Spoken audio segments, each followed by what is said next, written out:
Kasus COVID-19 yang terus melonjak di tanah air disikapi secara langsung oleh Menteri Kesehatan, Menkes Budi Gunadi Sadikin.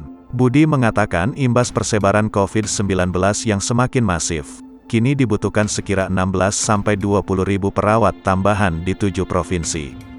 Adapun 7 provinsi yang dimaksud Budi butuh tambahan perawat adalah Bali, Banten, DIY, Jakarta, Jawa Barat, Jawa Tengah, dan Jawa Timur. Terkini, Budi mengatakan Kemenkes telah berkoordinasi dengan Kemendikbud agar ada akselerasi bagi perawat yang berada di tingkat akhir pendidikan. Dengan demikian, mereka bisa langsung terjun ke lapangan membantu penanganan pandemi. Selain itu, Budi mengatakan ribuan dokter bakal dipercepat proses administrasi internship atau magangnya. Karena keberadaan dokter pun dinilai penting guna membantu penanganan COVID-19.